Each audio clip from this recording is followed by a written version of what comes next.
ಯೇಸು ಕ್ರಿಸ್ತ ಮಹಾರಾಜಕ್ಕೂ ಜೈ. ನನ್ನ ಒಡೆಯನು, ರಕ್ಷಕನು, ವಿಮೋಚಕನು, ಅತಿ ಬೇಗನೆ ಬರಲಿರುವ ಮೊದಲಿಂಗನಾದಂಥ ಯೇಸು ಕ್ರಿಸ್ತ ನಾಮದಲ್ಲಿ ಎಲ್ಲರೂ ವಂದಿಸ್ತಾ ಇದ್ದೇನೆ. ದೇವರೆಲ್ಲರನ್ನ ಆಶೀರ್ವಾದ ಮಾಡಲಿ. ಈ ಸಮಯದಲ್ಲಿ ನಮ್ಮ ಬಲಗನ ಮೇಲೆ ಕೆತ್ತು ನೀವು ವಾಕ್ಯನ ಅರಿಕೆ ಮಾಡೋಣ. ಯೆಹೋವನು ಒಳ್ಳೆಯವನು, ಆತನ ಕೃಪೆಯು ಶಾಶ್ವತವಾಗಿರುವುದು. ಯೆಹೋವನು ಒಳ್ಳೆಯವನು, ಆತನ ಕೃಪೆಯು ಶಾಶ್ವತವಾಗಿರುವುದು. ಯೆಹೋವನು ಒಳ್ಳೆಯವನು, ಆತನ ಕೃಪೆಯು ಶಾಶ್ವತವಾಗಿರುವುದು. ಆಮೇನ್, ಆಮೇನ್, ಆಮೇನ್. ಹಲ್ಲೆಲೂಯಾ. ಭಾಳ ಸಂತೋಷ. ಈ ಸಮಯದಲ್ಲಿ ನಾವು ಒಂದು ಮಾರ್ಚ್ ತಿಂಗಳಿನ ಕೊನೆಯ ಶನಿವಾರದಂದು ನಾವು ದೇವರ ಒಂದು ಸನ್ನಿಧಾನದಲ್ಲಿ ಸಭೆಯಾಗಿ ಕೂಡಿರುವಂಥದ್ದು ಎಷ್ಟೋ ಆಶೀರ್ವಾದಕರ. Hallelujah, praise Lord. ಈ ಒಂದು ತಿಂಗಳಿನವರೆಗೂ ಕೂಡ ದೇವರು ನಮ್ಮನ್ನು ಕಾದಿದ್ದಾರೆ, ಕಾಪಾಡಿದ್ದಾರೆ, ಜೀವಿತರ ಸಂಖ್ಯೆಯಲ್ಲಿ ಎಣಿಸಿದ್ದಾರೆ. ಅನೇಕವಾದಂಥ ಏನೆಲ್ಲ ಘಟನೆಗಳು ನಡೆದಾಗಲೂ ಕೂಡ, ಅನೇಕರು ಈ ಲೋಕವನ್ನು ಬಿಟ್ಟು ಹೋದಾಗಲೂ ಕೂಡ ನಮ್ಮನ್ನಾದರೂ ದೇವರು ಸುರಕ್ಷಿತವಾಗಿ ತನ್ನ ಸನ್ನಿಧಾನದಲ್ಲಿ ಕರೆತಂದಿದ್ದಕ್ಕಾಗಿ ನಾನು ದೇವರಿಗೆ ಮೊದಲನೇದಾಗಿ ಕೃತಜ್ಞತಾ ಸ್ತೋತ್ರಗಳನ್ನು ಸಲ್ಲಿಸುವವನಾಗಿದ್ದೇನೆ. Hallelujah, praise Lord. ಈ ಸಮಯದಲ್ಲಿ ದೇವರ ವಾಕ್ಯದ ಕಡೆಗೆ ಹೋಗೋಣ. ಈ ಒಂದು ಓದುವಾರ ನಾವೊಂದು ಸಂಗತಿಯನ್ನು ಧ್ಯಾನ ಮಾಡಿದ್ವಿ. ಯಾರಾದ್ರೂ ನೆನಪು ಮಾಡ್ತೀರಾ? ಓದುವಾರ ಯಾವ ವಿಷಯಕ್ಕೂ ಅಮ್ಮ? ಹಲ್ಲೆಲೂಯಾ. ದೇವರು ನಿನ್ನ ಮನೆಗೆ ಬರುವಾಗ ಎನ್ನುವಂಥ ಒಂದು ಸಂಗತಿ. ಯೇಸು ಸ್ವಾಮಿ ಹೇಳ್ತಾ ಇದ್ದಾರೆ, ಇವತ್ತು ನಾನು ನಿನ್ನ ಮನೆಯಲ್ಲಿ ಇಳುಕೊಳ್ಳಬೇಕು, ನಾನು ನಿನ್ನ ಮನೆಗೆ ಬರಬೇಕು, ನಾನು ನಿನ್ನ ಮನೆಗೆ ಬರಬೇಕು ಎಂಬುದಾಗಿ ಇಷ್ಟಪಟ್ಟಿದ್ದೇನೆಂಬುದಾಗಿ ಸಂಪೂರ್ಣವಾಗಿ ಯೇಸು ಕ್ರಿಸ್ತನು ಜಕ್ಕಾಯನಿಗೆ ಹೇಳಿದಾಗ, ಜಕ್ಕಾಯನು ಯೇಸು ಸ್ವಾಮಿಯನ್ನು ಸಂತೋಷದಿಂದ ಏನು ಮಾಡಿದಂತೆ ಸೇರಿಸಿಕೊಂಡನು ಎಂಬುದಾಗಿ ಜಕ್ಕಾಯನ ಮನೆಗೆ ರಕ್ಷಣೆ ಬಂತು. ಹಲ್ಲೆಲೂಯಾ. ಅಲ್ಲ, ನೋಡ್ತಾ ಇದ್ದೇವೆ, ಯಾಯೀರನ್ನು ಕರಿತಾ ಇದ್ದಾನೆ, ಸ್ವಾಮಿ ನನ್ನ ಮಗಳು ಸಾಯ್ಲಿಕ್ಕಿದ್ದಾಳೆ. ಅಧಿಕಾರಿಯಾಗಿರುವಂಥ ಯಾಯೀರನ್ನು ಕರೆದಾಗ ಯೇಸು ಸ್ವಾಮಿ ಆ ಮನೆಗೆ ಹೋದಾಗ ಆ ಒಂದು ಸಾವಿನ ಮನೆ, ಆ ಒಂದು ಏನಂತ ಹೇಳ್ತಾ ಇದೆ, ದುಃಖದ ಮನೆ, ಭಯಂಕರವಾದಂಥ ಪರಿಸ್ಥಿತಿಗಳಿಂದ ತುಂಬಿರ್ತಕ್ಕಂಥ ಆ ಮನೆಗೆ ಯೇಸು ಸ್ವಾಮಿ ಹೋದಾಗ ಸಂಪೂರ್ಣವಾಗಿ ಒಂದು ದೊಡ್ಡದಾಗಿರ್ತಕ್ಕಂಥ ಅದ್ಭುತವಾದಂಥ ಕಾರ್ಯ ಆ ಒಂದು ಸ್ಥಳದಲ್ಲಿ ಏನು ಮಾಡ್ತೀರಿ, ಜರುಗಿಸಲ್ಪಡ್ತು. ಪ್ರೇಯರ್ ನಾವು ನೋಡಿದಂಥವರಾಗಿದ್ದೇವೆ. ಯೇಸು ಸ್ವಾಮಿ ಪೇತ್ರನ ಮನೆಗೆ ಹೋದಾಗ ಆ ಒಂದು ಮನೆಯಲ್ಲಿ ಆ ತಾಯಿ ಬಹಳ ಜ್ವರದಿಂದ ಆಕೆ ಬಳಲ್ತಾ ಇರಬೇಕಾದ್ರೆ ಯೇಸು ಸ್ವಾಮಿ ಆ ಮನೆಗೆ ಹೋದಾಗ ಅಲ್ಲಿ ಸ್ವಸ್ಥತೆ ಎನ್ನುವಂಥದ್ದು ಉಂಟಾಯಿತು. Prayer hallelujah. ಅಷ್ಟು ಮಾತ್ರವಲ್ಲದೆ ನಾವು ಇನ್ನೊಂದು ಸಂಗತಿಯನ್ನು ಕೂಡ ನಾವು ನೋಡಿದಂಥವರಾಗಿದ್ದೇವೆ. ಯಾರ ಸಂಗತಿ ನೆನಪು ಮಾಡಿ ನೋಡೋಣ? ಯಾರ ಸಂಗತಿ ರೀ? ಹಲ್ಲೆಲೂಯಾ. ಮರೆತು ಬಿಟ್ಟಿದ್ರಿ ಅಮ್ಮ?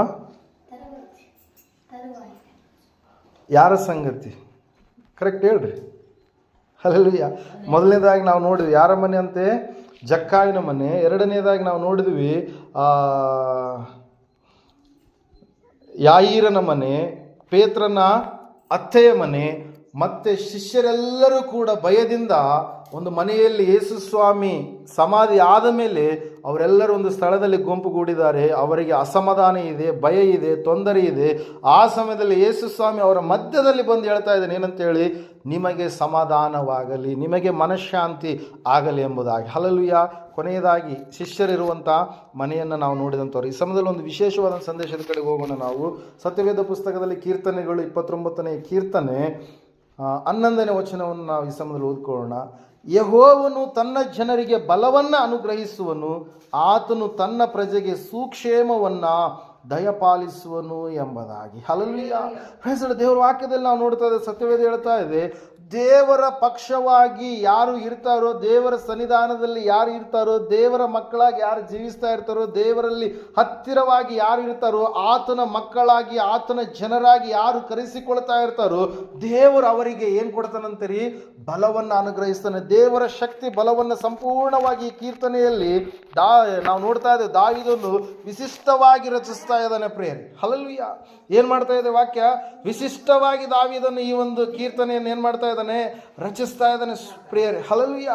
ಸತ್ಯವೇದ ಹೇಳ್ತಾ ಇದೆ, ಸ್ಪಷ್ಟವಾಗಿ ಸತ್ಯವೇದ ಹೇಳ್ತಾ ಇದೆ. ಏನಂತ ಹೇಳಂತಂದ್ರೆ, ದಾವೀದನ ಜೀವಿತದಲ್ಲಿ ಅನೇಕವಾದಂಥ ಸವಾಲುಗಳು, ಅನೇಕವಾದಂಥ ಸಮಸ್ಯೆಗಳು, ಅನೇಕವಾದಂಥ ಹೋರಾಟಗಳು, ಅನೇಕವಾದಂಥ ಕಾರ್ಯಗಳು ಇರುವಾಗ ಆತನು ದೇವರನ್ನೇ ತನ್ನ ಬಲವನ್ನಾಗಿ, ನನ್ನ ದೇವರೇ ನನ್ನನ್ನು ನಡೆಸ್ತಾನೆ, ನನ್ನ ದೇವರೇ ನನಗೆ ಎಲ್ಲವುಗಳನ್ನು ಒದಗಿಸಿಕೊಡ್ತಾನೆ, ದೇವರೇ ನೀನು ಇರಲಾರದೆ ಹೋದರೆ ನನ್ನ ಜೀವಿತ ಏನಪ್ಪ, ದೇವರೇ ನೀನು ಇರಲಾರದೆ ಹೋದರೆ ನನ್ನ ಒಂದು ಬದುಕಿನ ಒಂದು ಅರ್ಥವೇ ಬೇರೆ ಸ್ವಾಮಿ, ನೀನು ಇರುವುದಕ್ಕಾಗಿಯೇ ನನ್ನನ್ನು ನೀನೇನು ಮಾಡಿದೀಯಾ?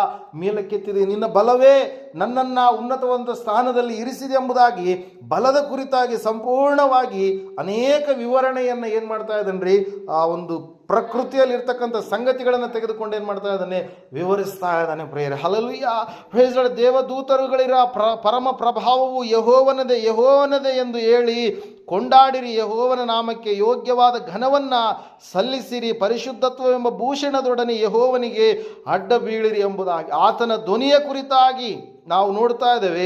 ಆತನ ಒಂದು ಪ್ರಭಾವ ಸ್ವರೂಪದ ದೇವರು ಗುಡುಗುತ್ತಾನೆ ಎಂಬುದಾಗಿ, ಆತನ ಒಂದು ಶಕ್ತಿ ಎಷ್ಟು ಬಲವುಳ್ಳದ್ದು, ಆತನ ಧ್ವನಿ ಎಷ್ಟು ಬಲವುಳ್ಳದ್ದು, ಎಷ್ಟು ಗಂಭೀರವಾದದ್ದು, ಆತನ ಧ್ವನಿ, ಆ ಒಂದು ಧ್ವನಿಗೆ ಏನೆಲ್ಲ ಕಾರ್ಯಗಳು ನಡೀತವೆ ಎಂಬುದಾಗಿ ಅನೇಕ ಆವರ್ತಿ ಏನು ಮಾಡ್ತಾ ಇದ್ದಾನೆ ರೀ, ದಾವೀದನು ಏನು ಮಾಡ್ತಾ ಇದ್ದಾನೆ, ತಿಳಿಸ್ತಾ ಇದ್ದಾನೆ ಪ್ರಿಯರೇ. ನಾವು ತಿಳ್ಕೊಳ್ಬೇಕಾಗಿರ್ತಕ್ಕಂಥ ಅಂಶ ಒಂದೇ, ನಾವು ಅಂದರೆ ಯಾರ್ರೀ, ದೇವರು ನಂಬಿದಂಥ ಮಕ್ಕಳಾದಂಥ ನಮಗೆ ದೇವರು ತನ್ನ ಜನರಿಗೆ ಏನು ಮಾಡ್ತಾನೆ, ಬಲವನ್ನು ಅನುಗ್ರಹಿಸ್ತಾನೆ. ದೇವರು ತನ್ನ ಜನರಿಗೆ ಏನು ಮಾಡ್ತಾನೆ, ಸುಕ್ಷೇಮವನ್ನು ದಯಪಾಲಿಸ್ತಾನೆ. ಬಲವನ್ನು ಮಾತ್ರವಲ್ಲ, ಆತನು ಸಮಾಧಾನವನ್ನು ಕೂಡ ಏನು ಮಾಡ್ತಾನಂತೆ, ತನ್ನ ಜನರಿಗೆ ಒದಗಿಸಿ ಕೊಡ್ತಾನೆ ಪ್ರಿಯರೇ. ಅದಕ್ಕಾಗಿ ನಾವು ನೋಡ್ತಾ ಇದ್ದೇವೆ ಕೀರ್ತನೆಗಳ ಪುಸ್ತಕದಲ್ಲಿ ಸಂಪೂರ್ಣವಾಗಿ ಈ ಕೀರ್ತನೆ ದೇವರ ಬಲವನ್ನು ಕುರಿತಾಗಿ ಏನು ಮಾಡುವಂಥದ್ದೇ, ಹೇಳುವಂಥದ್ದಾಗಿದೆ ಪ್ರಿಯರೇ. ಬಿರುಗಾಳಿಯಲ್ಲಿಯೂ ಕೂಡ ದೇವರು ತನ್ನ ಮಕ್ಕಳಿಗೆ ಸಮಾಧಾನವನ್ನು ಕೊಡ್ತಾನೆ. ಯಾವುದೇ ರೀತಿಯಾದಂಥ ಕೋಲಾಹಲ, ಗದ್ದಲ, ಗಲಾಟೆಗಳು ಇರುವಂಥ ಸಮಯದಲ್ಲಿ ಕೂಡ ದೇವ ಜನರಿಗೆ ಆತನ ಚಿತ್ತ ಸಮಾಧಾನವೇ ಆಗಿದೆ ಪ್ರಿಯರೇ. ಅದಕ್ಕಾಗಿ ನಾವು ಅರಣ್ಯಕಾಂಡ ಪುಸ್ತಕ 6:26 ನಾವು ನೋಡುವಾಗ ಇಲ್ಲಿ ಈ ರೀತಿಯಾಗಿ ಹೇಳಲ್ಪಟ್ಟಿದೆ. ಏನಂತ ಹೇಳಿದ್ರೆ, ಯೆಹೋವನು ನಿಮ್ಮ ಮೇಲೆ ಕೃಪಾ ಕಟಾಕ್ಷವಿಟ್ಟು ಸಮಾಧಾನ ಶಾಂತಿಯನ್ನು ಅನುಗ್ರಹಿಸಲಿ ಎಂಬುದೇ. Hallelujah, praise the lord. 14:27 ಕೂಡ ನಾವು ನೋಡ್ತಾ ಇದ್ದೇವೆ, ಸ್ಪಷ್ಟವಾಗಿ ಹೇಳ್ತಾ ಇದೆ, ನಾನು ನಿಮಗೆ ಶಾಂತಿಯನ್ನು ಬಿಟ್ಟು ಹೋಗುತ್ತೇನೆ, ನನ್ನಲ್ಲಿರುವಂಥ ಶಾಂತಿಯನ್ನು ನಿಮಗೆ ಕೊಡುತ್ತೇನೆ, ಲೋಕ ಕೊಡುವ ರೀತಿಯಿಂದ ನಾನು ನಿಮಗೆ ಕೊಡುವುದಿಲ್ಲ. ನಿಮ್ಮ ಹೃದಯವು ಕಳವಳಗೊಳ್ಳದಿರಲಿ, ನಿಮ್ಮ ಹೃದಯವು ಏನು ಮಾಡಬೇಕಂತೆ, ಹೆದರದಿರಲಿ ಎಂಬುದಾಗಿ. ಹಲ್ಲೆಲೂಯಾ. ಮೊದಲನೇದಾಗಿ ದೇವರು ನಮಗೆ ಬಲವನ್ನು ಕೊಟ್ಟರೆ, ಎರಡನೇದಾಗಿ ಆತ ನಮಗೆ ಸಮಾಧಾನವನ್ನು ಕೊಡ್ತಾನೆ. ಲೋಕ ಕೊಡುವಂಥ ಸಮಾಧಾನ ಅಲ್ಲ, ಯಾರು ಕೊಡುವಂಥ ಸಮಾಧಾನ ಇದು, ಸಮಾಧಾನ ಎಂಬುದಾಗಿ ಸಮಾಧಾನಕ್ಕೆ ಅಧಿಪತಿಯಾಗಿರುವಂಥ ದೇವರು ಕೊಡುವಂಥ ಸಮಾಧಾನ. ಲೋಕ ಕೊಡುವಂಥ ಸಮಾಧಾನ ಕ್ಷಣಿಕವಾಗಿರುವಂಥದ್ದು, ಸ್ವಲ್ಪ ಹೊತ್ತಿದ್ದು ಸ್ವಲ್ಪ ಹೊತ್ತು ಕಾಣದೆ ಹೋಗುವಂಥ ಸಮಾಧಾನ ಪ್ರಿಯರೇ. ಆದರೆ ದೇವರು ಕೊಡುವಂಥ ಸಮಾಧಾನ ಯಾವಾಗಲೂ ಕೂಡ ಅದು ಇರುವಂಥದ್ದಾಗಿದೆ ಪ್ರಿಯರೇ. ಹಲ್ಲೆಲೂಯಾ. ಅದಕ್ಕಾಗಿ ನಾವು ನೋಡ್ತಾ ಇದ್ದೇವೆ, ಒಂದ್ಸಾರಿ ಯೆಶಾಯನ ಪ್ರವಾದನೆ ಗ್ರಂಥ 40ನೇ ಅಧ್ಯಾಯದಲ್ಲಿ ನಾವು ನೋಡುವಾಗ ಸತ್ಯವೇದ ಈ ರೀತಿಯಾಗಿ ಹೇಳುತ್ತೆ, 29ನೇ ವಚನದಲ್ಲಿ, ಸೋತವನಿಗೆ ತ್ರಾಣವನ್ನು ಅನುಗ್ರಹಿಸಿ ನಿರ್ಬಲನಿಗೆ ಬಹುಬಲವನ್ನು ದೇವರು ಏನು ಮಾಡ್ತಾನಂತೆ, ಕೊಡುತ್ತಾನೆ ಎಂಬುದಾಗಿ, ದಯಪಾಲಿಸುತ್ತಾನೆ ಎಂಬುದಾಗಿ. Hallelujah, praise the Lord. ದೇವ್ರು ಏನು ಮಾಡ್ತಾನ್ರಿ, ಬಹುಬಲವನ್ನು ಕೊಡ್ತಾನೆ. ಯಾರಿಗ್ರಿ, ಸೋತಂಥವರಿಗೆ ತ್ರಾಣವನ್ನು ಅನುಗ್ರಹಿಸುವುದಲ್ಲದೆ ನಿರ್ಬಲ ವ್ಯಕ್ತಿಗಳು ಯಾರಿರ್ತಾರೋ, ಬಲಹೀನರು ಯಾರಿರ್ತಾರೋ ಅವರಿಗೆ ದೇವರು ಬಲವನ್ನು, ಶಕ್ತಿಯನ್ನು ಏನು ಮಾಡ್ತಾನೆ, ಆತ ಒದಗಿಸಿ ಕೊಡ್ತಾನೆ. ದೇವರ ಬಲ ಅದು ದೂತರನ್ನ ಕೆಳಗಡೆ ಇಳಿಯುವಂತೆ ಮಾಡುತ್ತೆ. ಸಿಂಹದ ಗವಿಗಳಲ್ಲಿರ್ತಕ್ಕಂಥ ಆ ಒಂದು ಆಸಕ್ತಿ, ದೇವರ ಮೇಲೆ ಹಂಬಲ ಉಳ್ಳಂಥ ವ್ಯಕ್ತಿಯ ಜೀವಿತವನ್ನು ನಾವು ನೋಡ್ತಾ ಇದ್ದೇವೆ. ಹಲ್ಲೆಲೂಯಾ. ಸಿಂಹಗಳ ಗವಿಗಳ ಮಧ್ಯದಲ್ಲಿ ಸಿಂಹಗಳ ಬಾಯಿಗೆ ತುತ್ತಾಗಿ ನಾಶನದ ಒಂದು ಶಿಕ್ಷೆಯಲ್ಲಿ ಇರ್ತಕ್ಕಂಥ ದಾನಿಯೇಲನ ಜೀವಿತವನ್ನು ನಾವು ನೋಡುವಾಗ ದೇವರು ತನ್ನ ಬಲವನ್ನ ಏನು ಮಾಡ್ತಾ ಇದ್ದಾನೆ, ಅಲ್ಲಿ ಪ್ರಯೋಗ ಮಾಡ್ತಾ ಇದ್ದಾನೆ ಪ್ರೇರೆ. ತನ್ನ ದೂತನನ್ನು ಕಳುಹಿಸಿ ಏನು ಮಾಡ್ತಾ ಇದ್ದಾನೆ ಅಂತ ಹೇಳ್ತಾ ಇದ್ದ ವಾಕ್ಯ, ದೇವರು ಆ ಸಿಂಹಗಳ ಬಾಯಿಗಳನ್ನು ಏನು ಮಾಡಿದ, ಕಟ್ಟಿದ. ಹಲ್ಲೆಲೂಯಾ. ದೇವರು ವಾಕ್ಯ ಹೇಳುತ್ತೆ, ತನ್ನ ಜನರಿಗೆ ದೇವರು ಬಲವನ್ನು ಅನುಗ್ರಹಿಸ್ತಾನೆ, ದೇವರು ತನ್ನ ಜನರಿಗೆ ಸುಕ್ಷೇಮವನ್ನು ದಯಪಾಲಿಸ್ತಾನೆ. ಆ ಒಂದು ಸ್ಥಿತಿಯಲ್ಲಿ ಸಿಂಹಗಳಿಂದ ನಾಶನವಾಗಬೇಕಾದಂಥ, ಸಾಯಬೇಕಾದಂಥ ದಾನಿಯೇಲನಿಗೆ ದೇವರು ಬಲವನ್ನು ಕೊಟ್ಟರು ಪ್ರಿಯರೇ, ತನ್ನ ಬಲವನ್ನು ಒದಗಿಸಿಕೊಟ್ರು. ನಾವು ನೋಡ್ತಾ ಇದ್ದೇವೆ, ಅಗ್ನಿಯು ಕೂಡ ಏನು ಮಾಡಲಿಲ್ಲ, 7ರಷ್ಟು ಆವಿಗೆಯನ್ನು ಹೆಚ್ಚಿಸಿರ್ತಕ್ಕಂಥ ನೆಬೂಕದ್ನೆಚ್ಚರ್ ರಾಜ ಶಾದ್ರಕ್, ಮೇಷಕ್, ಅಬೇದ್ನೆಗೋ ಅವರನ್ನ ಆ ಒಂದು ಸಮಯದಲ್ಲಿ ಆ ಬೆಂಕಿಯ ಕೊಂಡದಲ್ಲಿ ಹಾಕಿದಾಗ ನಾವು ನೋಡ್ತಾ ಇದ್ದೇವೆ, ದೇವರೇ ಅವರಿಗೆ ಮುಂಬಲವಾಗಿ, ಹಲ್ಲೆಲೂಯಾ, ಹಂಬಲ ಉಳ್ಳಂಥ ವ್ಯಕ್ತಿಯಾಗಿರ್ತಕ್ಕಂಥ ದಾನಿಯೇಲನಿಗೆ ದೇವರು ತನ್ನ ಬಲವನ್ನು ಕೊಟ್ಟರೆ, ಇಲ್ಲಿ ನಾವು ನೋಡ್ತಾ ಇದ್ದೇವೆ ಪ್ರಿಯರೇ, ದೇವರ ಮೇಲೆ ಅತ್ಯಾಸಕ್ತಿ ಉಳ್ಳಂಥ, ದೇವರ ಆಜ್ಞೆಗಳನ್ನು ಕೈಕೊಂಡು ನಡೆಯುವಂಥ ಈ ಶಾದ್ರಕ್, ಮೇಷಕ್, ಅಬೇದ್ನೆಗೋರ ಜೀವಿತದಲ್ಲಿ ದೇವರು ಅವರ ಮುಂಬಲವಾಗಿ ಇದ್ದಾನೆ. ಮೂವರು ಕಟ್ಟಿ ಹಾಕಿ ಅವರನ್ನ ಮೂವರನ್ನ ಆ ಒಂದು ಅಗ್ನಿಯಲ್ಲಿ ಹಾಕಿದಾಗ 7ರಷ್ಟು ಉರಿಯುವಂಥ ಅಗ್ನಿ, ಆ ಬೆಂಕಿಯಲ್ಲಿ ಹಾಕಿದಾಗ ದೇವರು ಅವರ ನಡುವೆ ಮುಂಬಲವಾಗಿ ಆತನ ಏನು ಮಾಡ್ತಾ ಇದ್ದಾನೆ, ಪ್ರತ್ಯಕ್ಷನಾಗಿ ಅವರನ್ನ ಕಾಪಾಡ್ತಾ ಇದ್ದಾನೆ ಪ್ರೇರೆ. ಹಲ್ಲೆಲೂಯಾ. ವಾಕ್ಯ ಹೇಳುತ್ತೆ, ದೇವರು ತನ್ನ ಜನರಿಗೆ ಬಲವನ್ನು ಕೊಡ್ತಾನೆ, ದೇವರು ತನ್ನ ಜನರಿಗೆ ಆತನು ಸಮಾಧಾನವನ್ನು ಕೊಡ್ತಾನೆ. ಅಲ್ಲಿ ನಾವು ನೋಡ್ತಾ ಇದ್ದೇವೆ, ಅವರಿಗೆ ಯಾವ ಒಂದು ನಾಶನದ ಸ್ಥಿತಿ ಸಮೀಪವಾಗಲಾರದ ಹಾಗೆ ದೇವರು ಏನು ಮಾಡ್ತಾ ಇದ್ದಾನ್ರಿ, ಕಾಪಾಡ್ತಾ ಇದ್ದಾನೆ ಪ್ರೇರೆ. ಇದರ ಕುರಿತಾಗಿ ನಾವು ನೋಡ್ತಾ ಇದ್ದೇವೆ ದಾನಿಯೇಲನ ಪುಸ್ತಕ 3ನೇ ಅಧ್ಯಾಯದಲ್ಲಿ, ಶಾದ್ರಕ್ ಮೇಷಕ್ ಅಬೇದ್ನೆಗೋರ ಕುರಿತಾಗಿ ದಾನಿಯೇಲನ ಪುಸ್ತಕ 6ನೇ ಅಧ್ಯಾಯದಲ್ಲಿ ದಾನಿಯೇಲನ ಸಿಂಹಗಳ ಗವಿಯಲ್ಲಿ ಇರುವಂಥದ್ರ ಕುರಿತಾಗಿ ನಾವು ನೋಡ್ತಾ ಇದ್ದೇವೆ ಪ್ರೇರೆ. ನಾವು ನೋಡ್ತಾ ಇದ್ದೇವೆ ಪ್ರೇರೆ, ನೋಹನಿಗೂ ಕೂಡ ದೇವರು ಬಹುಬಲವಾಗಿ ಇದ್ದ. ಎಲ್ಲ ಮನುಷ್ಯರು ಸತ್ತೋಗಿದ್ದಾರೆ. ಹಲ್ಲೆಲೂಯಾ. ನೋಹನಿಗೆ ಲೋಕದಲ್ಲಿ ಸ್ನೇಹಿತರು ಇರ್ಬೋದು, ನೋಹನಿಗೆ ಲೋಕದಲ್ಲಿ ಬಂಧು ಮಿತ್ರರು ಇರ್ಬೋದು, ಆದ್ರೆ ನಾವು ನೋಡ್ತಾ ಇದ್ದೇವೆ ಅವರೆಲ್ಲರ ಮಧ್ಯದಲ್ಲಿ ದೇವರು ತನ್ನ ಬಹುಬಲವನ್ನ ಏನ್ ಮಾಡ್ತಾ ಇದ್ದಾನ್ರಿ, ಪ್ರತ್ಯಕ್ಷಪಡಿಸ್ತಾ ಇದ್ದಾನೆ ಪ್ರೇರೆ. ಲೋಕಕ್ಕೆ ನಾಶನ ಉಂಟು ಮಾಡಿ ತನ್ನ ಬಲದಿಂದ ತನ್ನ ಜನವಾಗಿರುವಂಥ, ತನ್ನ ಒಂದು ಏನಂತ ಹೇಳ್ತೀವಿ, ನೀತಿಯನ್ನು ಸಾಧಿಸಿ ನಡೆದಿರ್ತಕ್ಕಂಥ ವ್ಯಕ್ತಿಯಾಗಿರ್ತಕ್ಕಂಥ, ತಪ್ಪಿಲ್ಲದೆ ಜೀವಿಸಿರ್ತಕ್ಕಂಥ ವ್ಯಕ್ತಿಯಾಗಿರ್ತಕ್ಕಂಥ ಆ ನೋಹನನ್ನು ಏನು ಮಾಡ್ತಾ ಇದ್ದಾನೆ, ದೇವರು ರಕ್ಷಿಸ್ತಾ ಇದ್ದಾನೆ ಪ್ರೇರೆ. ಯಾವ ರೀತಿಯಾಗಿ ತನ್ನ ಬಲವನ್ನು ತೋರಿಸುವುದರ ಬಹುಬಲವನ್ನು ತೋರಿಸಿ ತನ್ನ ಮಕ್ಕಳನ್ನು ಏನು ಮಾಡ್ತಾ ಇದ್ದಾನೆ, ರಕ್ಷಿಸ್ತಾ ಇದ್ದಾನೆ ಪ್ರೇರೆ. ಅದಕ್ಕಾಗಿ ನಾವು ನೋಡಬೇಕಾಗಿದೆ, ತಿಳಿದುಕೊಳ್ಬೇಕಾಗಿದೆ, ನಾವು ಆತನ ಮಕ್ಕಳಾಗಿದ್ದೇವೆ. ದೇವರು ನಮಗೆ ತನ್ನ ಬಲವನ್ನು ಅನುಗ್ರಹಿಸ್ತಾನೆ, ತನ್ನ ಸಮಾಧಾನವನ್ನು ನಮಗೇನು ಮಾಡ್ತಾನೆ, ಕೊಡ್ತಾನೆ ಪ್ರೇರೆ. ಹಲ್ಲೆಲೂಯಾ. ದೇವರ ವಾಕ್ಯದಲ್ಲಿ ನಾವು ನೋಡ್ತಾ ಇದ್ದೇವೆ ಪ್ರೇರೆ, ದೇವರ ಬಲಕ್ಕೆ ಸರಿಸಾಟಿಯಾಗಿರುವಂಥದ್ದು ಯಾವುದಿಲ್ಲ. ಒಂದು ಸಾರಿ ಭಾಳ ರೋಗ ಭಾಳ ಕಾಡಿಸ್ತಾ ಇದೆ. ಸೇವೆಯಲ್ಲಿ ಇರ್ತಕ್ಕಂಥ ಸೇವಕನೇ, ಅನೇಕವಾಗಿರ್ತಕ್ಕಂಥ ಸ್ಥಳಗಳಲ್ಲಿ ಸಭೆಗಳನ್ನು ಕಟ್ಟಿದಂಥ ವ್ಯಕ್ತಿಯೇ, ಅನ್ಯ ಜನಗಳಿಗೆ ಒಂದು ದೊಡ್ಡದಾಗಿರ್ತಕ್ಕಂಥ ಸುವಾರ್ತೆಯನ್ನು ಸಾರಿದಂಥ ವ್ಯಕ್ತಿಯೇ ಪೌಲ. ಹಲ್ಲೆಲೂಯಾ. ಆ ಪೌಲನಿಗೆ ಒಂದು ಮುಳ್ಳು ಅಳಕಿಸ್ತಾ ಇದೆ, ಒಂದು ನೋವು ಇದೆ, ಒಂದು ರೋಗ ಇದೆ, ಒಂದು ಬಲಹೀನತೆ ಕಾಡಿಸುವಂಥ ಸಮಯದಲ್ಲಿ ದೇವರು ಹೇಳ್ತಾ ಇದ್ದಾರೆ, ನನ್ನ ಕೃಪೆಯೇ ನಿನಗೆ ಸಾಕು, ಬಲಹೀನತೆಯಲ್ಲಿ ಬಲವು ಪೂರ್ಣ ಸಾಧಕವಾಗುತ್ತದೆ ಎಂಬುದಾಗಿ. ಹಲ್ಲೆಲೂಯಾ.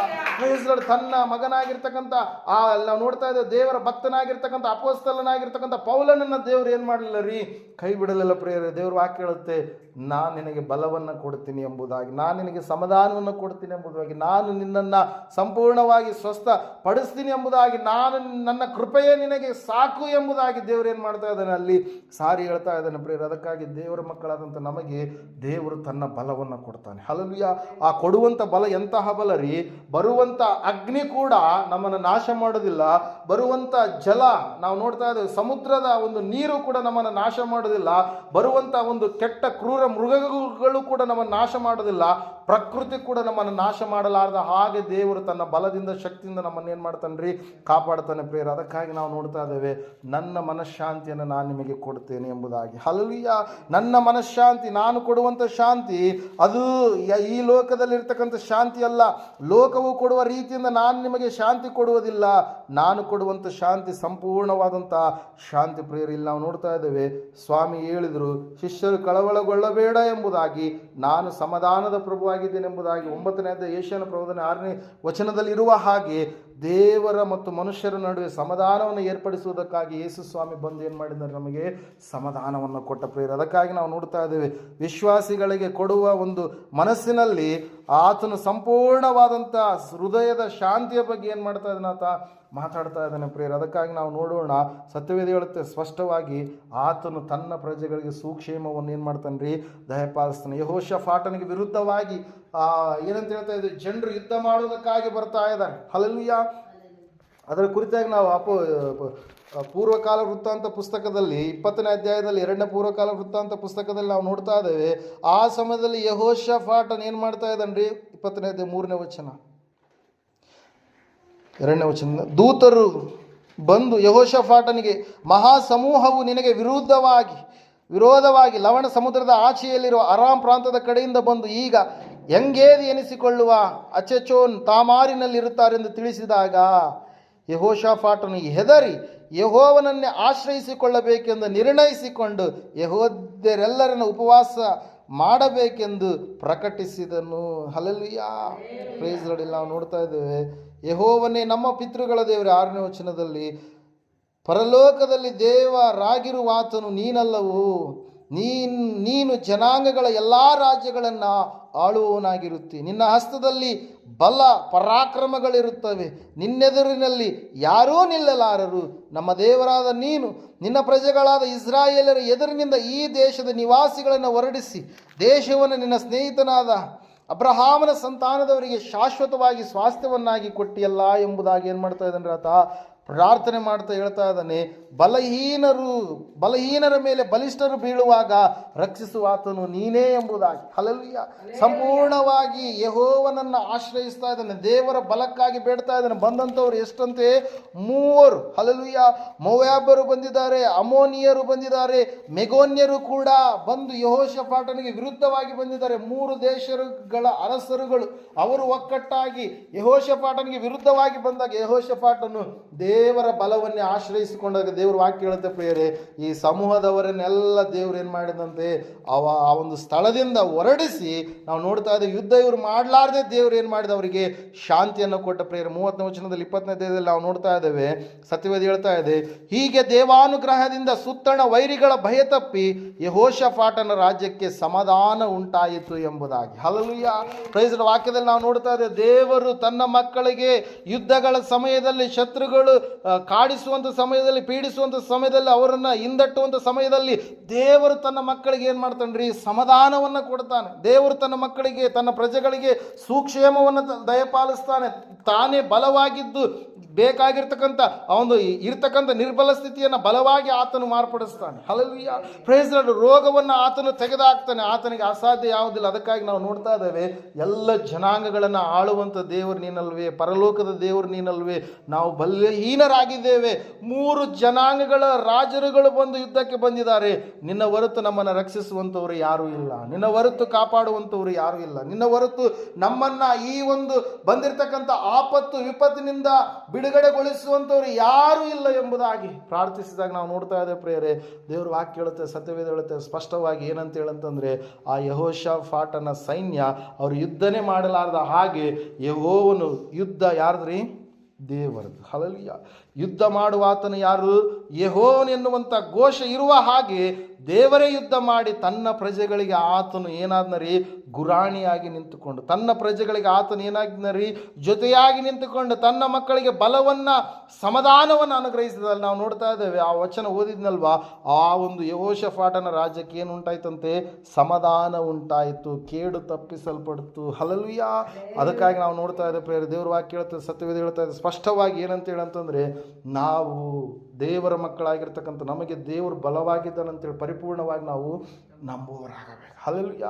ಲೋಕದಲ್ಲಿರ್ತಕ್ಕಂಥ ಮನುಷ್ಯರನ್ನು ಆತುಕೊಳ್ಳುವುದಕ್ಕಿಂತ ಮುಖ್ಯವಾಗಿ ನಾವು ದೇವರನ್ನು ಆತುಕೊಳ್ಳುವವರಾಗಬೇಕು. ನಮ್ಮ ಪ್ರತಿಯೊಂದು ಮನವಿ ಭಿನ್ನಹಗಳನ್ನು ದೇವರ ಮುಂದೆ ಇಟ್ಟಾದ ಮೇಲೆ ಆಮೇಲೆ ನಾವು ಲೋಕದ ಕಡೆಗೆ ನೋಡಬೇಕು. ದೇವರು ಯಾವೊಂದು ಆಲೋಚನೆಯನ್ನು ಕೊಡ್ತಾನೆ, ಯಾವೊಂದು ಸ್ಥಳದ ಕಡೆಗೆ ಹೋಗು ಎಂಬುದಾಗಿ ಹೇಳ್ತಾನೆ ಎಂಬುದಾಗಿ ನಾವು ಗ್ರಹಿಸಿಕೊಂಡವರಾಗಿ ದೇವರ ಚಿತ್ತದ ಪ್ರಕಾರವಾಗಿ ನಡೆದುಕೊಂಡು ದೇವರ ಒಂದು ಇಷ್ಟದ ಪ್ರಕಾರವಾಗಿ ದೇವರು ಹೋಗುವಂಥ ಹೇಳಿದಂಥ ಸ್ಥಳಗಳ ಕಡೆಗೆ ಹೋಗುವಂಥವ್ರು ನಾವು ಆಗಬೇಕು. ಅದಕ್ಕಾಗಿ ನಾವು ನೋಡ್ತಾ ಇದ್ದೇವೆ, ಸತ್ಯವೇದ ಹೇಳ್ತಾ ಇದೆ ಏನಂತ ಹೇಳಂತಂದರೆ, ಆತನು ಸಂಪೂರ್ಣವಾಗಿ ತನ್ನ ಮಕ್ಕಳಂತ ನಮಗೆ ಬಲವನ್ನು ಮತ್ತು ಸಮಾಧಾನವನ್ನು ಕೊಡ್ತಾನೆ. ಆತನ ಬಲ ನಮ್ಮನ್ನು ಕೇಡುಗಳಿಂದ ತಪ್ಪಿಸುತ್ತೆ. ಆತನ ಸಮಾಧಾನ ನಮ್ಮ ಜೀವಿತದಲ್ಲಿ ಎಲ್ಲ ಸುಕ್ಷೇಮವನ್ನು ಏನು ಮಾಡುತ್ತಾರೆ? ದಯಪಾಲಿಸುತ್ತೆ ಪ್ರಿಯರೇ. ಆ ಒಂದು ಸಮಾಧಾನವನ್ನು, ಲೋಕ ಕೊಡಲಾರದಂಥ ಸಮಾಧಾನವನ್ನು ಪ್ರಭುವಾಗಿರುವಂಥ ಯೇಸು ಕ್ರಿಸ್ತನು ನಮಗೇನು ಮಾಡ್ತಾನೆ? ಅನುಗ್ರಹಿಸ್ತಾನೆ ಪ್ರಿಯರೇ. ಅದಕ್ಕಾಗಿ ನಾವು ಕಳವಳ ಪಡುವಂಥದ್ದು ಬೇಕಾಗಿಲ್ಲ. ಅದಕ್ಕಾಗಿ ನಾವು ತಳಮಳಗೊಳ್ಳುವಂಥದ್ದು ಬೇಕಾಗಿಲ್ಲ. ದೇವರೇ ತನ್ನ ಮಕ್ಕಳಾದಂಥ ನಮ್ಮ ಜೀವಿತವನ್ನು ಏನು ಮಾಡ್ತಾನೆ ರೀ? ಆಶೀರ್ವದಿಸ್ತಾನೆ. ನಾವು ನಂಬಬೇಕಾಗಿದೆ, ನಾವು ವಿಶ್ವಾಸ ಇಡಬೇಕಾಗಿದೆ. ಆ ದೇವರು ನಮ್ಮ ದೇವರಾಗಿರುವುದಕ್ಕಾಗಿ, ಆ ದೇವರು ನಮ್ಮ ಕರ್ತನಾಗಿರುವುದಕ್ಕಾಗಿ, ಆ ದೇವರು ನಮ್ಮನ್ನು ಪಾಪದಿಂದ ಬಿಡಿಸಿ ಪರಿಪೂರ್ಣವಾಗಿ ಆತನು ನಮ್ಮನ್ನು ಶುದ್ಧಿಪಡಿಸಿ ತಾನಿರುವಂಥ ಸ್ಥಳದಲ್ಲಿ ನಿಲ್ಲಿಸಬೇಕಂತೇಳಿ ಆತನು ಇಷ್ಟಪಟ್ಟಿದ್ದಕ್ಕಾಗಿ ನಾವು ಎಷ್ಟೋ ಧನ್ಯರೆಂಬುದಾಗಿ ನಾವೇನು ಮಾಡಬೇಕಾಗಿದೆ? ಹರ್ಷಗೊಳ್ಳಬೇಕಾಗಿದೆ, ಸಂತೋಷ ಪಡಬೇಕಾಗಿದೆ ಪ್ರಿಯರೇ. ಕಾರಣ ಒಂದೇ, ದೇವರು ತನ್ನ ಮಕ್ಕಳಾದಂಥ ನಮಗೆ ಬಲವನ್ನು, ಸಮಾಧಾನವನ್ನು ಕೊಡ್ತಾನೆ. ಅನಾರೋಗ್ಯದಿಂದ ಅನೇಕ ಸಾರಿ ಬಾಧೆಪಟ್ಟಿರ್ತಕ್ಕಂಥ ಅನೇಕ ಮಕ್ಕಳು ಆತನ ಸನ್ನಿಧಾನಕ್ಕೆ ಬಂದಾಗ ಅವರು ಬಲವನ್ನು ಹೊಂದಿಕೊಂಡ್ರು. ಆತನ ಸಮೀಪಕ್ಕೆ ಬಂದಾಗ ದೇವರವರಿಗೆ ಸಮಾಧಾನವನ್ನು ಕೊಟ್ಟರು. ಆತನನ್ನು ಯಾರು ನಂಬಿದರೋ ಖಂಡಿತವಾಗಿ ಪರಿಪೂರ್ಣವಾಗಿ ಆತನ ಮೇಲೆ ಅಲ್ಪ ವಿಶ್ವಾಸ ಇಡದೆ ಪರಿಪೂರ್ಣ ವಿಶ್ವಾಸವನ್ನು ಯಾರಿಟ್ಟರು ಖಂಡಿತವಾಗಿ ದೇವರವ್ರನ್ನ ಏನು ಮಾಡಲಿಲ್ಲ ರೀ? ಕೈ ಬಿಡಲಿಲ್ಲ. ಹಲ್ಲೆಲೂಯಾ. ವಾಕ್ಯ ಹೇಳ್ತದೆ, ಸತ್ಯವೇದ ಹೇಳ್ತದೆ ಸ್ಪಷ್ಟವಾಗಿ ಪ್ರಿಯರೇ, ಆತನು ಅವರಿಗೆ ಹಿಂಬಲವಾಗಿ, ಮುಂಬಲವಾಗಿ, ಪ್ರಬಲವಾಗಿ, ಬಹುಬಲವಾಗಿ ಆತನು ವಾಕ್ಯ ಬಲವಾಗಿ, ಆತನು ಪ್ರಾರ್ಥನೆಯ ಬಲವಾಗಿ, ಎಲ್ಲ ಬಲಗಳು ಉಳ್ಳವನಾಗಿ, ಆತನು ಐಗುಪ್ತದಿಂದ ಇಸ್ರಾಯೇಲರನ್ನು ಬಿಡಿಸುವುದಕ್ಕಾಗಿ ಎಲ್ಲ ಇಸ್ರಾಯೇಲರಿಗೆ ಮೋಶೆಯ ಒಂದು ನಾಯಕತ್ವದಲ್ಲಿ ಭುಜಬಲವಾಗಿ ಆತನೇನು ಮಾಡಿದ ಬಿಡಿಸಿದ ಪ್ರಿಯರೇ. ಯಾಕಂದರೆ ಆತನ ಕಾರ್ಯಗಳು ಅಗೋಚರ, ಅವಿಸ್ಮರಣೀಯ, ಅದ್ಭುತ ಪ್ರಿಯರೇ. ಅಂತಹ ದೇವರನ್ನ ಉಳ್ಳಂಥ ಮಕ್ಕಳಾಗಿರ್ತಕ್ಕಂಥ ನಾವು ಎಷ್ಟೋ ಭಾಗ್ಯವಂತರು, ಧನ್ಯವಂತರಾಗಿದ್ದೇವೆ ಪ್ರಿಯರೇ. ಅದಕ್ಕಾಗಿ ವಾಕ್ಯ ಹೇಳ್ತಾ ಇದೆ, ಸಂಪೂರ್ಣವಾಗಿ ಆತನ ಶಕ್ತಿ ಬಹಳ ಪ್ರಭಾವವುಳ್ಳಂಥದ್ದು. ಆತನ ಗರ್ಜನೆಗೆ ಅಲ್ಲಿ ನಾವು ನೋಡ್ತಾ ಇದ್ದೇವೆ, ದೇವದಾರು ವೃಕ್ಷಗಳು ದಡಲ್ಲೆಂಬುದಾಗಿ ಮುರಿದು ಬೀಳುತ್ತವೆ. ನಾವು ನೋಡ್ತಾ ಇದ್ದೇವೆ, ಆತನ ಒಂದು ಶಬ್ದಕ್ಕೆ ಕಾಡು ಕೋಣದ ಮರಿಯೋಪಾದಿಯಲ್ಲಿ ಸೀರಿಯೋನ್ ಎನ್ನುವಂಥ ಬೆಟ್ಟ ಎನ್ನುವಂಥದ್ದು ಏನು ಮಾಡುತ್ತಾರೆ, ಹಾರಾಡುವ ಹಾಗೆ ಮಾಡ್ತಾನೆ. ಆತನ ಗರ್ಜನೆಗೆ ಮಿಂಚುಗಳು ಥಳಥಳನೆ ಹೊಳೆಯುತ್ತವೆ. ಆತನ ಗರ್ಜನೆಗೆ ಕಾಡು ಹೊರಳಾಡುತ್ತದೆ, ಕಾದೇಶ ಅರಣ್ಯವು ಕೂಡ ಕಂಪಿಸುತ್ತದೆ. ಗರ್ಭದ ಜಿಂಕೆಗಳು ಈಯುತ್ತವೆ, ಕಾಡಿನ ಮರಗಳು ಬರಿದಾಗುತ್ತವೆ. ಆತನ ಮಂದಿರದಲ್ಲಿರುವಂಥ ನಾವುಗಳೆಲ್ಲರೂ ಕೂಡ ಎಷ್ಟೋ ಪ್ರಭಾವ ಎಂಬುದಾಗಿ ಅನ್ನುವರಾಗ್ತದೆ. ಅಂದರೆ ಲೋಕದಲ್ಲಿ ಆತನ ಒಂದು ಶಬ್ದಕ್ಕೆ, ಆತನ ಒಂದು ಬಲಕ್ಕೆ, ಆತನ ಒಂದು ಶಕ್ತಿಗೆ ಏನಾಗುತ್ತೆ, ಅಲ್ಲಕಲ್ಲೋಲ ಪರಿಸ್ಥಿತಿಗಳು ಉಂಟಾಗ್ತವೆ ಪ್ರಿಯರೇ. ಹಲ್ಲೆಲೂಯಾ. ಎಷ್ಟು ದೇವರ ಪ್ರಭಾವ ಎಂಬುದಾಗಿ ಆತನ ಭಕ್ತರು ಅಂದುಕೊಳ್ಳುವಂಥ ಸ್ಥಿತಿ. ಅದಕ್ಕಾಗಿ ನಾವು ನೋಡ್ತಾ ಇದ್ದೇವೆ, ಆತನ ಭಕ್ತರಾದಂಥ ನಾವು ಏನಾಗಿದ್ದೇವೆ ರೀ, ಆತನು ನಮಗೆ ಬಲವನ್ನು ಕೊಡ್ತಾನಂತೇಳಿ ನಂಬುವವರು ಆಗಿದ್ದೇವೆ ಪ್ರಿಯರೇ. ಹಲ್ಲೆಲೂಯಾ. ಅನೇಕ ಸಾರಿ ನಮ್ಮ ಜೀವಿತದಲ್ಲಿ ಕೂಡ ದೇವರು ಏನು ಮಾಡಿದ್ದಾನೆ, ತನ್ನ ಬಲವನ್ನು ಏನು ಮಾಡಿದ್ದಾನೆ, ಅನುಗ್ರಹಿಸಿದ್ದಾನೆ. ತನ್ನ ಒಂದು ಸಮಾಧಾನವನ್ನು ಏನು ಮಾಡಿದ್ದಾನೆ, ಅನುಗ್ರಹಿಸಿದ್ದಾನೆ. ಅದಕ್ಕಾಗಿ ನಾವು ನೋಡ್ತಾ ಇದ್ದೇವೆ, ದೇವರಿಗೆ ನಾವು ವಿಧೇಯತೆ ಉಳ್ಳವರಾಗಿ ನಮ್ಮ ಜೀವಿತವನ್ನು ಕೊನೆ ಸಾಗಿಸಿಕೊಂಡು ಹೋಗುವಂಥವರು, ಮುಂದೆ ಸಾಗಿಸಿಕೊಂಡು ಹೋಗುವಂಥವರು, ದೇವರಿಗೆ ಸಂಪೂರ್ಣವಾಗಿ ವಿಧೇಯತೆ ಉಳ್ಳವರಾಗಿ ನಂಬಿಗಸ್ತರಾಗಿ ನಡೆದುಕೊಂಡು ಹೋಗುವಂಥವರು, ದೇವರ ಮೇಲೆ ಪ್ರತಿಯೊಂದು ಸಮಯದಲ್ಲಿ ಕ್ಷಣದಲ್ಲಿ ಆತುಕೊಂಡು ಆತನನ್ನೇ ಭರವಸೆ ಎಂಬುದಾಗಿ ನಂಬಿ ಹೋಗುವಂಥವರು ಆಗಬೇಕು. ಈ ಸಮಯದಲ್ಲಿ ನಾವೆಲ್ಲರೂ ನಿಂತ್ಕೊಳ್ಳೋಣ, ಪ್ರಾರ್ಥನೆ ಮಾಡೋಣ. ವಾಕ್ಯ ಹೇಳ್ತಾ, ಸತ್ಯವೇದ ಹೇಳ್ತಾ ಇದೆ ಸ್ಪಷ್ಟವಾಗಿ, ಸಹೋದರ ಸಹೋದರಿಯೇ, ದೇವರು ತನ್ನ ಜನರಿಗೆ ಬಲವನ್ನು ಕೊಡುತ್ತಾನೆ. ದೇವರು ತನ್ನ ಮಕ್ಕಳಿಗೆ ಸಮಾಧಾನವನ್ನು, ಸುಕ್ಷೇಮವನ್ನು ದಯಪಾಲಿಸ್ತಾನೆ. ಇವತ್ತೊಂದು ದಿವಸ ಯೆಹೋಷಾಫಾಟನ ಸೈನ್ಯಕ್ಕೆ, ಆತನ ಒಂದು ರಾಜ್ಯಕ್ಕೆ ಸಮಾಧಾನ ಉಂಟಾದ ಹಾಗೆ ದೇವರು ತನ್ನ ಬಲದಿಂದ ಶಾದ್ರಕ್, ಮೇಷಕ್, ಅಬೇದ್ನೆಗೋ, ದಾನಿಯೇಲರನ್ನು ತಪ್ಪಿಸಿದ ಹಾಗೆ ದೇವರು ಇವತ್ತೊಂದು ದಿವಸ ನನ್ನನ್ನು, ನಿನ್ನನ್ನು ಈ ಲೋಕದಿಂದ, ಈ ಲೋಕ ವ್ಯವಹಾರಗಳಿಂದ, ಸೈತಾನನ ಕಪಿಮುಷ್ಟಿಯಿಂದ ದೇವರು ತಪ್ಪಿಸಲಿಕ್ಕಿದ್ದಾನೆ. ನಾವು ನಂಬೋಣ, ವಿಶ್ವಾಸ ಇಡೋಣ. ನಮ್ಮ ದೇವರು ತನ್ನ ಮಕ್ಕಳಾದಂಥ ನಮಗೆ ಆತನ ಸಂಪೂರ್ಣವಾಗಿ ಬಲವನ್ನು ಕೊಡ್ತಾನೆ ಎಂಬುದಾಗಿ, ಆತನ ಸಂಪೂರ್ಣವಾಗಿ ಸಮಾಧಾನವನ್ನು ಕೊಡ್ತಾನೆ ಎಂಬುದಾಗಿ, ಆತನ ಸಂಪೂರ್ಣವಾಗಿ ನಮಗೆ ಸಹಾಯವನ್ನು ಮಾಡ್ತಾನೆ. ಎಲ್ಲರೂ ಕೈ ಬಿಟ್ಟರೂ ಕೂಡ ಕೈ ಬಿಡದ ದೇವರು ಆತನು ಎಂಬುದಾಗಿ, ತನ್ನ ಮಕ್ಕಳಿಗೆ ತ್ರಾಣವನ್ನು, ಸೋತ ಸಮಯದಲ್ಲಿ ತ್ರಾಣವನ್ನು, ನಿರ್ಬಲ ಸ್ಥಿತಿಯಲ್ಲಿ ಬಲವನ್ನು ಕೊಡ್ತಾನೆ ಎಂಬುದಾಗಿ ವಾಕ್ಯದಲ್ಲಿ ಇನ್ನೊಂದು ಕಡೆಗೆ ನಾವು ನೋಡ್ತಾ ಇದ್ದೇವೆ. ಯೆಶಾಯನ ಪ್ರವಾದನೆ ಗ್ರಂಥದಲ್ಲಿ, ಯೆಹೋವನನ್ನು ನಿರೀಕ್ಷಿಸುವವರು ಹೊಸ ಬಲವನ್ನು ಹೊಂದುವರು, ಅವರು ಹದ್ದುಗಳಂತೆ ಹಾರುವರು ಎಂಬುದಾಗಿ. ಸಹೋದರ ಸಹೋದರಿಯೇ, ದೇವರು ನಿನಗೆ ಬಲವನ್ನು ಕೊಡ್ತಾನೆ, ದೇವರು ನಿನಗೆ ಶಕ್ತಿಯನ್ನು ಕೊಡ್ತಾನೆ, ದೇವರು ನಿನಗೆ ಸಮಾಧಾನವನ್ನು ಕೊಡ್ತಾನೆ, ದೇವರು ನಿನಗೆ ಸುಕ್ಷೇಮವನ್ನು ಕೊಡ್ತಾನೆ. ಆ ದೇವರ ಮೇಲೆ ಆತುಕೊಳ್ಳುವಂಥ ಮಕ್ಕಳು ನಾವು ಆಗೋಣ. ಸಂಪೂರ್ಣವಾಗಿ ಆತನ ಮೇಲೆ ಭರವಸೆ ಇಟ್ಟು ಜೀವಿಸುವಂಥ ಮಕ್ಕಳು ನಾವು ಆಗೋಣ. ಪ್ರಾರ್ಥನೆ ಮಾಡಿಕೊಳ್ಳೋಣ. ಮಹೋನ್ನತ ಮಹಾಪರಿಶುದ್ಧನಾದ ಮಹಾದೇವರು ಸ್ತೋತ್ರಪ್ಪ. ಕೇಳಿದಂಥ ವಾಕ್ಯ, ಬಿತ್ತಿದಂಥ ಬೀಜ ಸ್ವಾಮಿ 100ರಷ್ಟು ಫಲ ಕೊಡುವಂಥ ಸಹಾಯ ಮಾಡಿ ನಡೆಸಿ. ಕರ್ತನೇ ದೇವರು, ಇವರು ಯಾವ ವಿಷಯದಲ್ಲಿ ತಪ್ಪಿ ಹೋಗದ ಹಾಗೆ ಇವರ ಸಂಗಡ ಜೊತೆಗೆ ನೀವು ನಡೆಸ್ರಪ್ಪ. ಹೌದು ಸ್ವಾಮಿ, ನಿನ್ನ ಮಕ್ಕಳಿಗೆ, ನಿನ್ನ ಜನರಿಗೆ, ನಿನ್ನ ಪ್ರಜೆಗಳಿಗೆ ನೀವು ಹೇಳಿದಿರಪ್ಪ, ನಾನೇ ನಿಮಗೆ ಬಲ, ನಾನೇ ನಿಮಗೆ ಸಮಾಧಾನ, ನಾನೇ ನಿಮಗೆ ಸುಕ್ಷೇಮ, ನಾನೇ ನಿಮ್ಮ ಜೀವಿತದಲ್ಲಿ ಅದ್ಭುತವನ್ನು ಮಾಡ್ತೇನೆ ಎಂಬುದಾಗಿ. ಕರ್ತನೆ, ಆ ವಾಗ್ದಾನದ ಆಶೀರ್ವಾದಗಳು ಇವರ ಜೀವಿತದಲ್ಲಿ ನೀವು ತಾನೇ ನಡೆಸಿ ನೆರವೇರಿಸಿ ಅದ್ಭುತ ಅತಿಶಯ ಕಾರ್ಯಗಳನ್ನು ಜರುಗಿಸ್ತಾ ಬರಬೇಕೆಂಬುದಾಗಿ. ಕರ್ತನೆ, ಇವರು ಯಾವ ವಿಷಯದಲ್ಲಿ ತಪ್ಪಿ ಹೋಗದಾಗಿ ಇವರ ಸಂಗಡ ಜೊತೆಗೆ ನೀವು ತಾನೇ ಇದ್ದು ಎಲ್ಲ ವಿಷಯದಲ್ಲಿ ಸಹಾಯವನ್ನು ಒದಗಿಸಿಕೊಡ್ತಾ ಬರಬೇಕೆಂಬುದಾಗಿ. ಕೇಳಿದಂಥ ವಾಕ್ಯ, ಬಿತ್ತಿದಂಥ ಬೀಜ ಸ್ವಾಮಿ 100ರಷ್ಟು ಫಲ ಕೊಡುವಂತೆ ಸಹಾಯ ಮಾಡ್ತಾ ಬರಬೇಕೆಂಬುದಾಗಿ ಅತಿ ಬೇಗನೆ ಬರಲಿರುವ ಯೇಸು ಕ್ರಿಸ್ತನ ನಾಮದಲ್ಲಿ ಪ್ರಾರ್ಥಿಸಿ ಬೇಡ ಅರ್ಪಿಸಿದ್ದೇವೆ ಪರಮ ತಂದೆ, ಆಮೇಲೆ. ನಮ್ಮ ತಂದೆಯಾದ ದೇವರ ಶಾಶ್ವತವಾದ ಕುಮಾರನಾಗಿ ಬಂದರೆ ಯೇಸು ಕ್ರಿಸ್ತನ ಶಾಶ್ವತವಾದ ಕೃಪೆ, ಪರಿಶುದ್ಧಾತ್ಮರ ಶಾಶ್ವತವಾದ ನೆನಪು ನಡೆಸಲಿಕ್ಕೆ ಅಲಂಕರಿಸಿ ಬಲಪಡಿಸಲಿಕ್ಕೆ ಕೂಡಿ ಬಂದರೆ ಇವರ ಸಂಘದಲ್ಲಿ, ಸಕಲ ಸದ್ಭಕ್ತರ ಸಂಘದಲ್ಲಿ, ಪ್ರಪಂಚದಲ್ಲಿ ಎಲ್ಲ ಮನುಷ್ಯರ ಸಂಘದಲ್ಲೂ ಸದಾಕಾಲ ನೆಲೆಯಾಗಿರಲಿ ಸ್ವಾಮಿ, ಆಮೇಲೆ.